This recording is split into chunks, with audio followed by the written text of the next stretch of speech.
하나님의 사랑이 여러분과 함께 하심을 믿습니다. 여러분 혹시 성경을 처음 가지게 되었을 때, 처음 접했을 때, 그때 감동과 감격을 여러분 혹시 기억이 나십니까? 저도 어린 시절에 성경이 참 귀했습니다. 귀해서 제가 가지고 있었던 것은 기도원 성서협회에서 나눠주는 신약성경, 시편의 말씀이 같이 첨가가 된 신약성경만 가지고 있었을 뿐이었거든요. 그러다가 이제 교회학교 어린이부를 졸업을 하는데 그때 신구약이 모두 들어있는 성경을 이제 주더라고요. 그래서 얼마나 그 성경이 소중하고 귀했는지 모릅니다. 그 신구약 성경이 여러분 잘 아시는 것처럼 세로로 되어 있죠. 세로로 되어 있는 신구약 성경이었어요. 하지만 그럼에도 불구하고 너무나도 소중하고 이제 그런 귀한 말씀이었죠. 그래서 얼마나 소중하게 읽고 간직하고 했는지 모릅니다. 그래서 그 성경을 열심히 읽어서 성경이 5가지 색연필로 막 줄이 그어져 있었어요. 보통 1가지나 2가지로 색깔을 긋게 되는데 저는 5가지 색연필로 막 그었어요. 그때 또 이렇게 교회에서 중학교 때 다니는데 색연필을 또 나눠주더라고요. 이렇게. 그래서 그걸 열심히 이렇게 줄을 그으면서 읽었던 기억이 있습니다. 그러다가 중학교를 졸업할 때 제가 모은 돈으로 톰슨 주서 성경을 샀죠. 지금도 가지고 있는 성경인데요. 톰슨 주서 성경을 샀는데 역시 이 주서 성경도 5가지 색깔로 막 색을 그으면서 읽었어요. 그래가지고 정말 열심히 읽었던 기억이 있는데요. 그래서 제 성경을 우연히 본 어떤 선배가 이렇게 깜짝 놀랐던 그런 기억이 있습니다. 자랑을 하려고 하는 것이 아니라 성경을 접했을 때 감동을 같이 나누고자 하는 것입니다. 한때 그 용산 전자행기지 거기 그 박물관에서 그 성경이 가장 오래된 성경 가운데 필사본이지만 가장 오래된 성경 가운데 이제 사해사본이 발견이 되어져서 그것을 전시했던 적이 있었어요. 그 사해사본은 그 성경이 기록된 것 중에 가장 오래된 사본이거든요. 그것을 용산 전쟁기지에서 전시를 한 적이 있었어요. 그래서 가서 직접 본 적이 있었는데요. 그 파피루스 된 그 아주 오래된 그 성경. 그래서 그 성경을 보고 이 말씀이 이렇게 정말 오래전에 기록이 돼서 우리에게까지 전해졌구나. 대략 2000년 전에 기록된 이 성경이 우리에게 전해졌구나. 그 감동을 느낀 적이 있었습니다. 여러분 정말 그 하나님의 말씀, 제가 그 하나님의 말씀을 접했을 때 그 감동, 그래서 그 말씀이 손에서 놓치지 않고 정말 자기 전에 읽고 아침에 눈을 뜨면 그 책이 펼쳐진 채로 있었던 그때 그 감동, 정말 송이꿀보다 달달한 그 느낌을 받았던 그런 순간들이 있었습니다. 오늘은 하나님의 이 두루마리 말씀에 대한 내용을 나누겠습니다. 모세를 비롯해서 예수님 시대에 이르기까지도 성경의 형태는 두루마리의 형태였어요. 그래서 파피루스라는 그 식물로 만들어지거나 혹은 양가죽, 양피지로 기록이 된 그래서 그것을 두루마리로 말려진 그런 상태로 보관이 되었죠. 그러니 그때의 성경이 얼마나 귀했겠습니까? 사람의 손으로 손수 쓴 이 성경은 너무나도 귀한 거였어요. 종이 자체도 굉장히 비쌌고, 그것을 가지고 있는 성경을 이렇게 두루마리 하나라도 가지고 있는 것 자체가 너무나도 고가이고 굉장히 귀했던 것을 볼 수가 있죠. 자, 오늘 예레미야 36장의 말씀은 예레미야를 통해 주신 하나님의 계시의 말씀이에요. 이 계시의 말씀을 그 내용이 길기 때문에 두루마리 형태로 기록을 하게 되었죠. 예, 두루마리 형태로 기록을 하게 되었는데, 자, 어떤 말씀을 우리에게 하고 있습니까? 우리 1절의 말씀을 보겠습니다. 1절입니다. 유다의 요시야 왕의 아들 여호야김 제4년에 여호와께로부터 예레미야에게 말씀이 임하니라. 이르시되, 예, 자, 요시야 왕의 아들 여호야김, 그가 집권한 지 4년째 되는 해였어요. 4년째 되는데, 자, 이 여호야김은 유다의 마지막 왕 가운데 시드기 앞에 있는 이제 그런 왕이라고 생각하시면 됩니다. 그래서 마지막 말년의 그 두 번째 말년의 왕으로 생각할 수 있는데요. 이 여호야김 왕은 굉장히 마음이 강팍했어요. 예, 그래서 자신의 앞에 있는 그런 조상들이 수많은 하나님을 믿지 않음으로 실패하고 나라가 위태롭던 그런 지경을 경험을 했음에도 이 여호야김은 하나님을 버렸어요. 그리고 이방 나라를 의지하고 사람들을 의지하고 했던 모습을 취하고 있죠. 이방의 우상을 의지했던 모습을 보이고 있어요. 자, 그런 가운데 지금 계속 바벨론의 위협 가운데 놓여져 있잖아요. 그래서 느부갓네살 왕이 유다를 쳐들어오고 있을 때 이 여호야김은 꾀를 내죠. 하나님께 기도한 것이 아니라 선지자의 도움을 받는 것이 아니고 이웃나라 애굽에게 도움을 요청해요. 그래서 많은 금과 물질을 바치면서 군대를 요청합니다. 그래서 애굽과 연합 군대를 형성해서 갈급이 세서 전투를 벌이는데 완전히 패하게 되죠. 그러면서 유다뿐만 아니라 애굽도 굉장히 몰락하는 길로 들어서게 됩니다. 네, 몰락의 길로 들어서게 되죠. 유다는 더 큰 위기에 직면하게 돼요. 네, 이제 유다는 망하기 직전의 상황 속에 놓이게 되죠. 자, 해안 평지의 아스쿨론이 바벨론 군대에게 점령당했다는 소식이 또 전해졌다고 이야기하고 있어요. 이 상황 속에 점점 바벨론 군대가 가까이 오고 있는 상황 속에 있는 것이죠. 계속해서 이 근방에 있는 나라를 점령하고 도시들을 점령하고 그런 상황 속에 놓여 있으니까 온 백성들의 마음의 상태가 어떻겠어요? 매우 불안한 것이죠. 여러분, 정말 우리도 구한 말에 굉장히 위태로운 지경에 놓여져 있었는데요.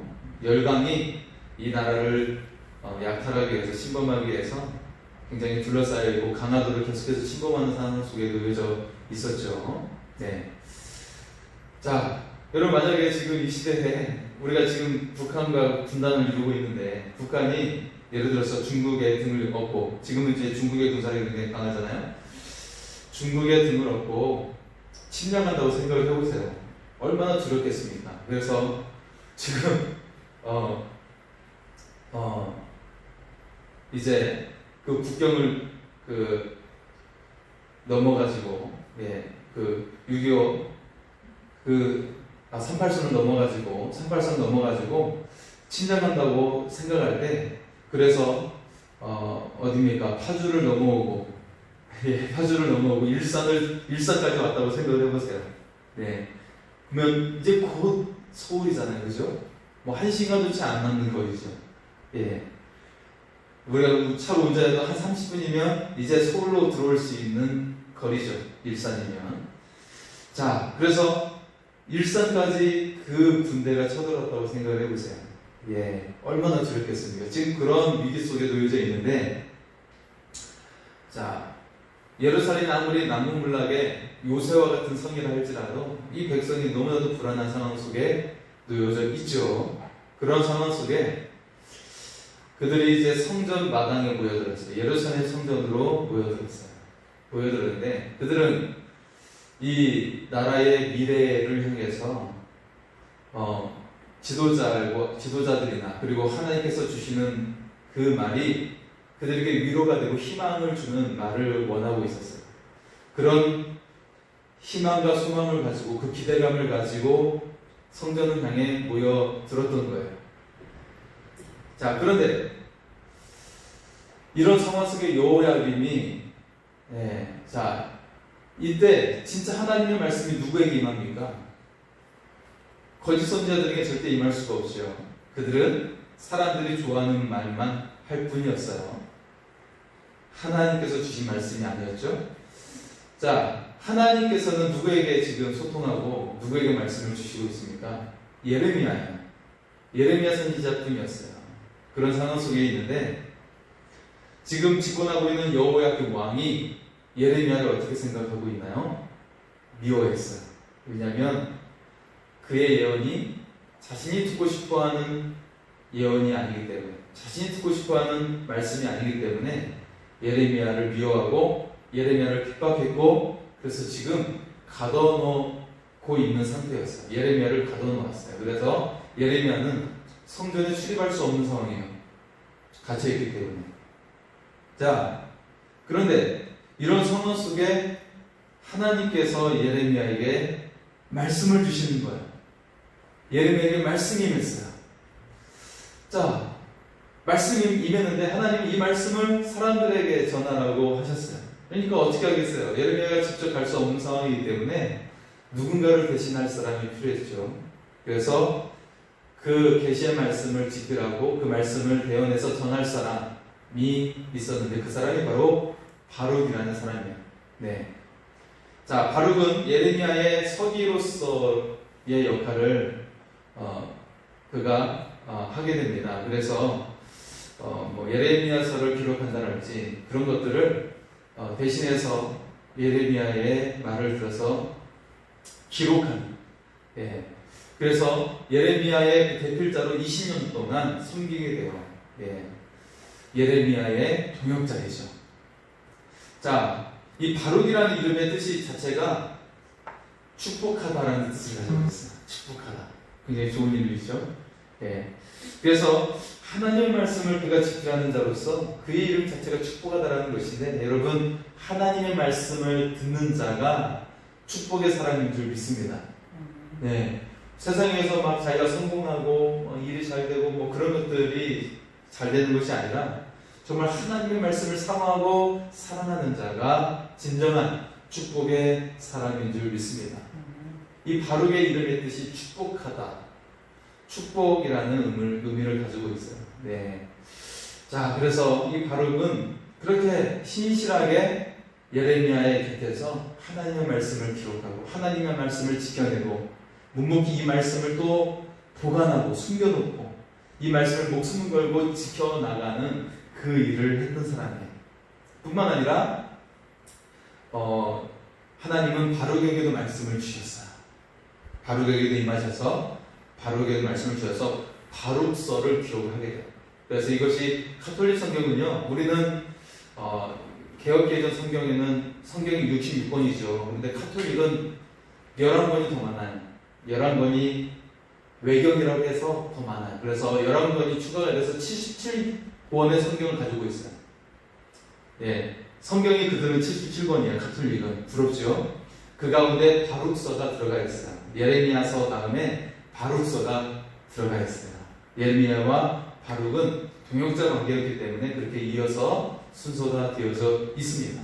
예, 저도 신대원 때 이 외경서를 공부한 적이 있었는데요. 네. 자, 어쨌든 이 바룩은 그렇게 정말 이 시대의 사람들, 지금 이 동시대에 살고 있는 다른 사람들과 반대로 하나님의 말씀을 굉장히 사랑하고 그 말씀을 지켜냈던 몇 명 안 되는 그런 신실한 하나님의 사람이었어요. 네. 하나님께서 이 바룩을 볼 때 얼마나 사랑하셨을까요? 얼마나 아름다웠을까요? 여러분이 바로 그런 사람이 될 수 있기를 소원합니다. 네.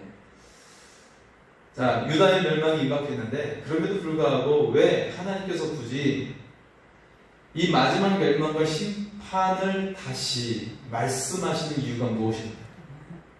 이미 멸망을 임박히 하고 있거든요. 누가 말하지 않는 사실은 이 예루살렘은 풍전등화의 위기 속에 놓여져 있어요. 이제 바람이 불면 그 촛불이 꺼져버리는 상황 속에 있는 그런 상황 속에 있습니다. 예. 근데 하나님은 이 상황이 뻔해 보이는데도 불구하고 이 마지막 멸망과 심판을 또다시 말씀하시는 이유가 무엇일까요? 자, 그 이유가 3절에 나옵니다. 정말 이 내용이 굉장히 중요합니다. 3절의 말씀 보겠습니다. 유다 가문이 내가 그들에게 내리려 한 모든 재난을 듣고 각기 악한 길에서 돌이키리니 그러면 내가 그 악과 죄를 용서하리라 하시니라. 아멘. 자, 바로 이 부분이 하나님의 진정한 마음이 담겨져 있어요. 우리를 향하신 하나님 아버지의 마음이에요. 자, 여기에 하나님의 마음이 세 가지를 내포되어 있습니다. 첫째는 절대 포기하지 않으신 하나님이요.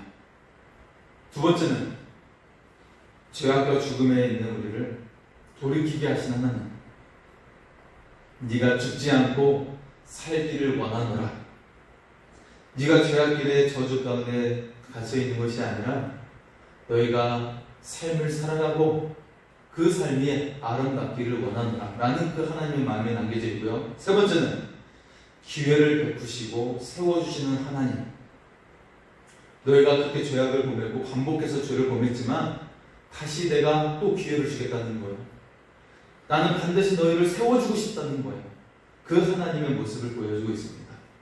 자, 결론적으로 우리를 끝까지 사랑하시고 우리를 위하시는 하나님의 마음, 우리가 그 하나님의 마음을 깨달을 수 있기를 소원합니다. 하나님은 끝까지 포기하지 않으세요. 주님 앞에 나아갈 때 우리는 이미 늦었다고 생각하는 사람이 있어요. 하지만 잘못된 생각입니다. 하나님은 결코 포기하지 않으십니다. 하나님은 우리를 끝까지 사랑하십니다. 그 사랑의 하나님 앞에 모든 가정이 돌아올 수 있기를 소원합니다. 이 시대의 젊은이들이, 이 대한민국의 젊은이들이 지금 어떤 상태인지 아세요? 미전도 종족이라고 할 정도로 하나님을 믿지 않고 있어요. 네, 실제로 통계에 따르면 20대 젊은이들이 기독교에 대한 그 감정이, 긍정의 감정이 20%밖에 안 돼요. 나머지 80%는 기독교를 혐오하고 있어요. 여러분, 이 상황이, 이 현상이 어떻게 일어나는 것일까요? 먼저 이 상황 속에 목회자가 회개를 해야 되고 또 우리 기독교가 회개를 해야 됩니다. 이 시대의 교회와 교회에 출석하고 있는 우리가 회개를 해야 되는 것이죠. 사실 여러분, 작은 교회가 별로 영향력이 사실은 사회 속에는 없는데 지금까지 한 20년 전부터 일어났던 일들, 한국교회가 부자 세습하여 단임 목회직을 세습하는 일들이 그 일이 시작이 돼서 계속해서 다른 일들이 계속 살이 붙으면서 이 한국교회가 이 사회에서 영향력을 잃어버리고 추락하고 말았어요. 그 일이 벌써 20년 전부터 시작이 된 일인데 그 결과가 지금 20대에 일어나고 있는 거예요. 기독교를 혐오하고 있어요. 여러분, 우리가 먼저 회개하고 진정한 말씀의 자리로, 하나님과 진정한 사랑하는 자리로 나아갈 수 있기를 소원합니다. 그리고 정말 내 중심적인 신앙과 삶이 아니라 절대적으로 하나님 중심적인 삶을 살아가고 우리가 이웃을 나를 사랑하듯이 사랑할 수 있는, 진정으로 사랑하고 섬길 수 있는 사람이 되기를 소원합니다. 예수님은 이 땅에 오실 때 존귀한, 정말 많은 사람 앞에서 존대를 받기 위해서 오신 것이 아닙니다. 섬기러 오셨고, 그리고 그들을 정말 허리를 굽혀서 섬기시고 종이 되어 우리를 위해 자신을 내어주셨는데 그 자리가 자신을 죽기까지, 십자가에 자신의 목숨을 내어주시기까지 섬겨주신 그 예수님을 우리가 바라볼 수 있기를 소원합니다. 여러분, 십자가를 바라보면서 그냥 십자가 예쁘다고 생각하십니까? 절대 그래서는 안 돼요. 이 십자가는 예쁜 십자가가 아니에요. 로마 시대에 예수님 당시에 그 십자가는 그 자체가 저주의 상징이었어요. 가장 극악한 죄인이 죽는 상징이었고, 로마가 자기를 반대하는 자들을 학살할 때 썼던 기구가 십자가였어요. 예, 로마 정부에 반항했던 자들, 예, 그 당시에 그 검투사들 있잖아요.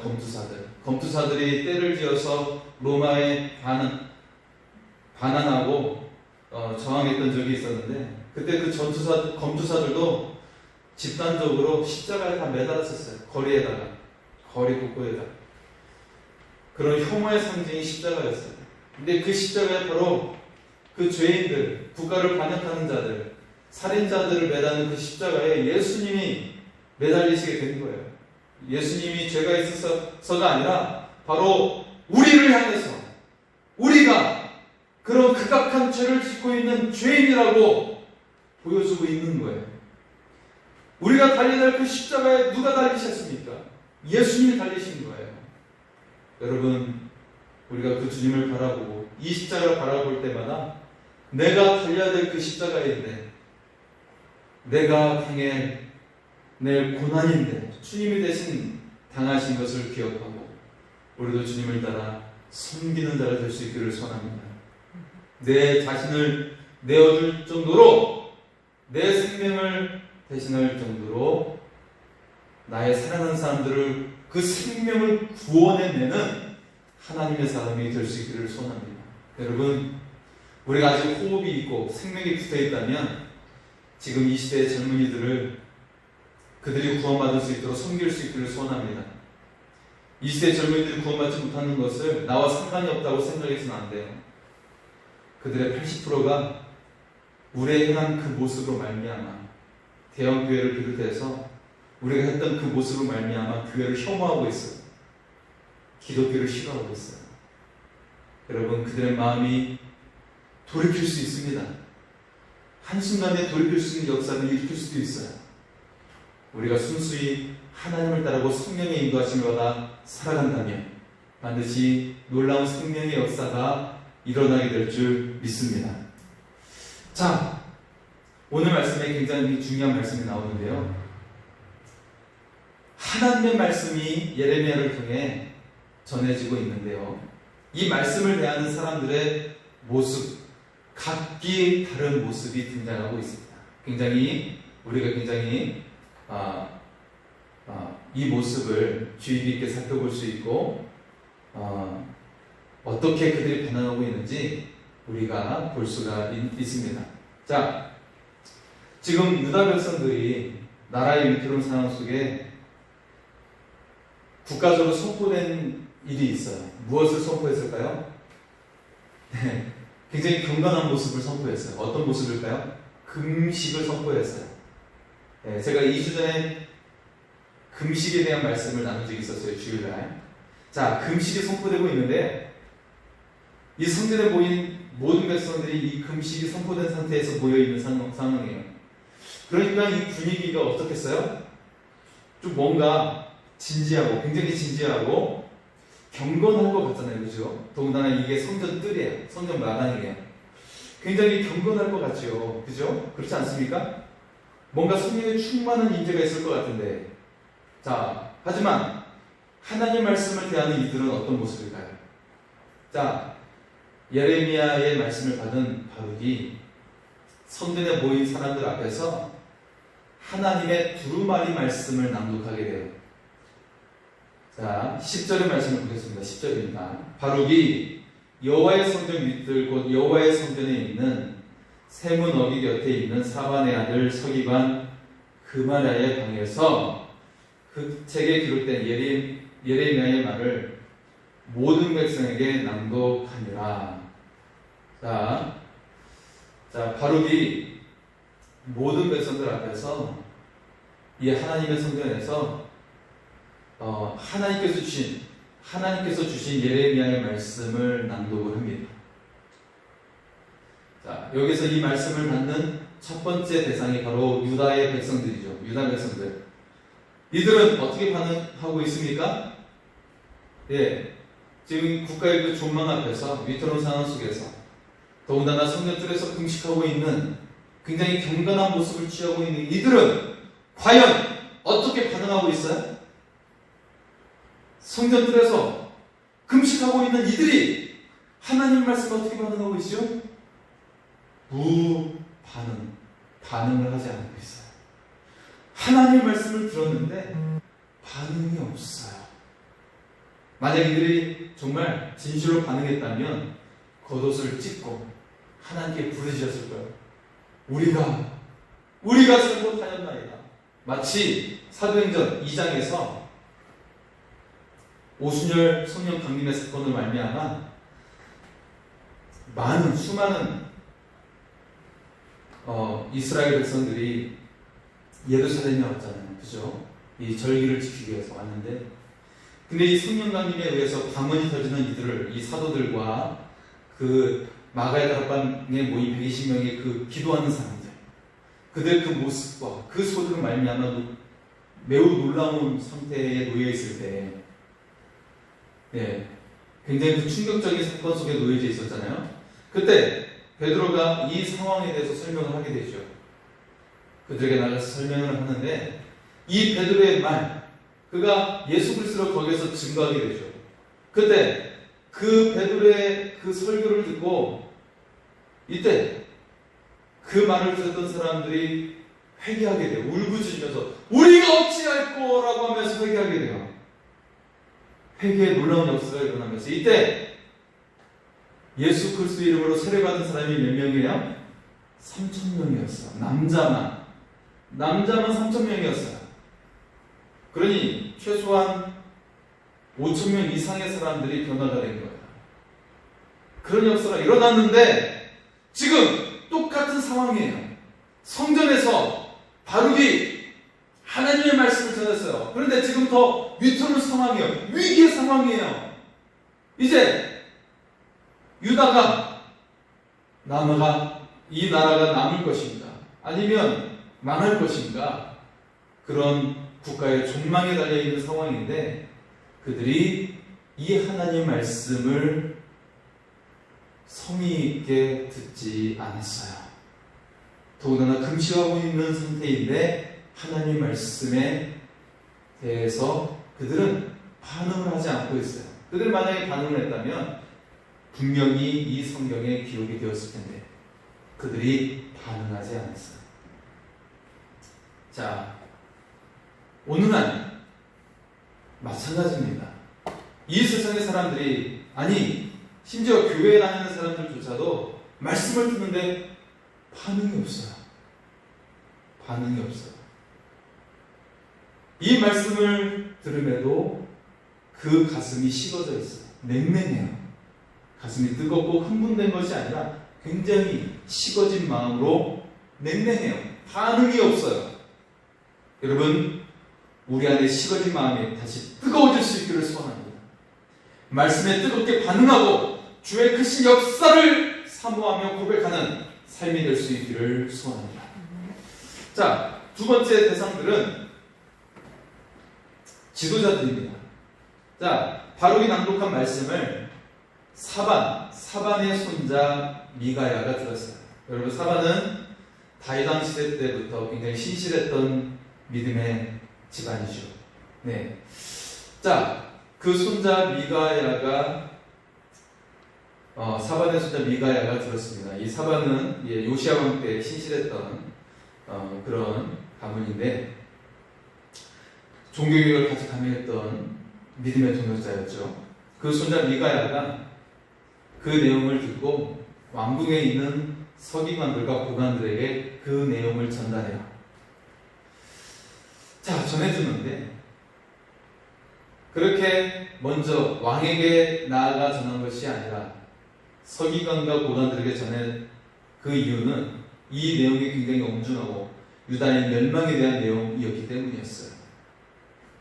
이 내용이 모든 백성에게 공개가 되면, 저녁에 공개가 되면 백성들이 크게 요동칠 것을 그런 생각 때문에 먼저 고관들에게 전하게 된 것이죠.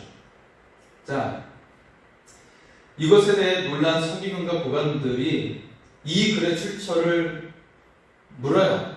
바룩을 불러서 묻게 됩니다.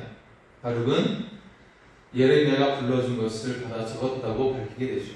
자, 그들은 이 두루마리 말씀이 여호야김 왕에게 반드시 분노할 것을 알았어요.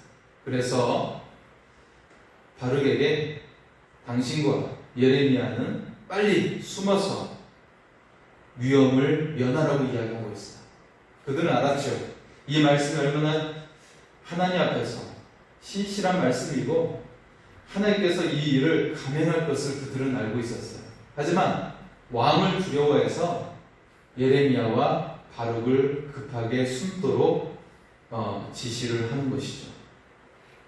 그들은 왕에게 진실을 말할 수 있는 용기가 없었지만 예레미야의 예언이 진실된 것을 알았어요. 하나님의 말씀을 그들은 믿었던 것이죠. 그래서 그 예언의 내용을 왕에게 전달할 수 있는 기회를 만들었어요. 그러나 그들이 이 말씀을 지키거나 이 말씀이 정말 하나님의 말씀이라고 확신 가지고 왕에게 말하지는 못했죠. 자, 이 말씀의 엄중함을 알았어도 왕을 두려워해서 이들은 이 말씀을 숨기고 싶어 했어요. 마음속으로는. 자, 그럼에도 불구하고 말씀의 엄중함을 알았기 때문에 이 두 마리 말씀을 왕에게 올리게 되죠. 자, 이들이 왕에게 올리게 되지만 결국 이들은 어떤 사람들이었어요?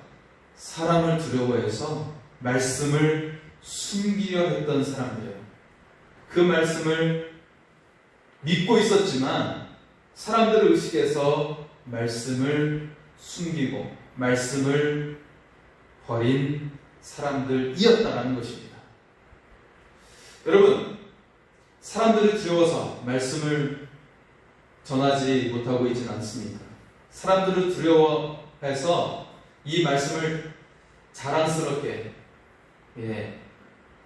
그들에게 전하지 못하거나 그 말씀을 머뭇거리면서 입을 닫고 있지는 않습니다.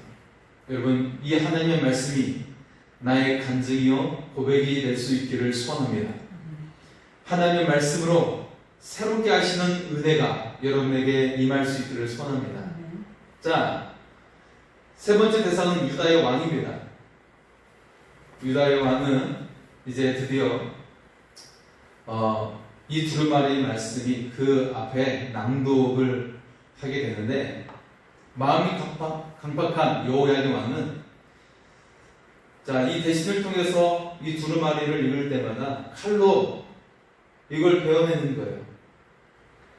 이 하나님의 말씀을 칼로 베어내는 거예요. 베어내고 지금 이제 겨울 궁정에 있어서 숯불이 피어져 있는 상태인데 이 말씀을 거기에다가 태워버리는 거예요. 그리고 결국에는 두루마리에 있는 모든 말씀을 다 태워버리게 되었어요. 얼마나 긴박하고 얼마나 죄악에 묶여있는 왕입니다. 자, 24절의 말씀 보겠습니다. 24절입니다. 왕과 그의 신하들이 그 모든 말을 듣고도 두려워하거나 자기들의 옷을 찢지 아니하였고 벨라단과 들라야와 그말야가 왕께 두루마리를 불사르지 말도록 아뢰어도 왕이 듣지 아니하였습니다. 여러분, 하나님의 말씀을 듣고 있는데 왕은 칼로 베어내고 있어요. 하나님의 말씀이 들려지고 있는데 그의 신하들은 그 말씀을 두려워하지 않았어요. 오히려 그 말씀을 핍박하고 불사르고 있는 모습을 보여주고 있죠. 왕은 이 두루마리를 태우기 무섭게 바로 즉시 예레미야와 바룩을 잡아들여서 죽이도록 명령을 내리는 거예요. 얼마나 악한 왕입니까?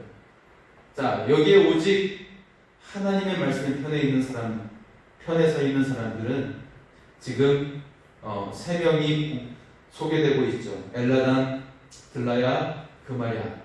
이 3명의 사람만 소개가 될 뿐이에요. 자, 이 3사람은 그의 부모들도 신실했던 사람들이었어요. 그 신앙의 유산을 이어받고 그들은 말씀을 지키고자 지금 힘쓰고 있었어요. 오직 말씀을 지키고자 힘썼던 사람은 3명뿐이었다라는 것이죠. 나머지 다른 하나님의 말씀을 연구했던 서기관들이나 다른 종교 지도자들, 그리고 대신들, 그들은 하나님의 말씀을 들었을 때 옷을 찢지 아니하고 그 말씀이 태워지는 것을 그냥 방관하고 그렇게 쳐다만 보고 있는 상황이었다라는 것입니다. 자, 마지막 기회를 하나님께서 주셨는데도 여호야김은 하나님의 말씀에 귀를 기울이지 않게 돼요. 그리고 그 결과 어떻게 됩니까? 느부갓네살이 쳐들어와서 여호야김을 잡아갑니다. 그를 3년 동안 느부갓네살의 종으로 삼은 뒤에 그가 다시 반역을 일으키자 그의 목숨을 죽게 합니다. 자, 여러분, 지금 3명의 대상을 살펴보았어요. 유다 백성들은 하나님의 말씀이 들려졌을 때 무반응했어요. 반응이 없었어요. 그리고 서기관들, 지도자들은 하나님의 말씀이 들려졌을 때 말씀을 숨기려고 했어요. 네. 왕을 두려워해서 말씀을 숨기고자 하는 그런 마음이 그들 속에 비춰지고 있었어요. 그리고 세 번째는 왕이죠. 여호야김은 말씀을 핍박했어요. 말씀을 혐오했어요. 네. 마치 오늘날의 세대를 보여주는 것처럼 왕은 말씀을 혐오하고 있었다는 거예요. 안타깝죠? 여러분, 귀학교 학생들을 그 부모님들한테 그들을 전도하고 신앙생활을 요청하고 있지만 기독교를 혐오하고 있어요. 그들의 부모님들이. 여러분, 우리의 기도가 더 뜨거워져야 됩니다. 정말 그 생명을 구원할 수 있도록 더 뜨거워져야 됩니다. 어떻게 지금 이 시대가 교회를 혐오하고 있습니까? 이 대한민국이 왜 교회를 혐오하고 있습니까? 우리의 마음이 불타는 마음으로 지금 이 세대를 향해 기도할 수 있기를 소원합니다. 여호야김은 교회를 혐오하고 있는 상태이고 말씀을 혐오하고 있는 상태에 있는 것입니다. 어디에서? 예루살렘 성이 있는데 하나님께서 세운 도성에 있는 통치자가 하나님을 혐오하고 있는 거예요. 그런데 지금 이 대한민국의 젊은 세대가 하나님을 혐오하고 있다는 것입니다. 아니, 하나님을 인정할지는 모르겠지만 이 교회를 혐오하고 있다는 것입니다. 하지만 여러분, 여호야김의 아버지는 누구입니까? 여호야김의 아버지는 요시야 왕이에요. 요시야 왕은 성전을 수리하다가 똑같이 성경의 두루마리를 발견하게 되죠. 그 말씀을 밤늦게까지 읽고 그는 침상에서 회개했습니다. 그리고 요시야 왕이 다스리는 동안 이 말씀을 백성들에게 가르치고 이 말씀을 철저히 지키고자 하는 개혁을 단행해요. 그래서 모든 우상을 철저히 파괴시키고 그리고 그 산에 있는 산의 산당을 다 허물어뜨리고 히스기야 왕보다도 다윗 왕보다도 더 적극적인 종교개혁을 단행했던 왕이 요시야 왕이었습니다. 하나님 너무나도 사랑하고 하나님의 말씀을 사랑하며 신실하게 지켰던 왕 요시야 왕. 그런데 그의 아들 여호야김은 정반대의 길을 가고 있었다는 것입니다. 얼마나 안타깝습니까? 네. 아버지와 아들이 똑같이 성경 두루마리를 읽고 있지만 정반대의 반응을 보이고 있는 것입니다. 그리고 그들의 운명은 정반대의 길로 갔습니다. 여호야김은 비참하게 죽고 말았어요. 여호야김 왕이 두루마리를 불태웠지만 하나님의 말씀이 다시 예레미야에게 임하게 되죠. 그 말씀을 다시 기록하게 되고 엄중한 심판이 더욱더 견고하게 이루어지게 될 것이라고 전해지게 됩니다. 하지만 하나님의 마음은 어떤 마음이었어요?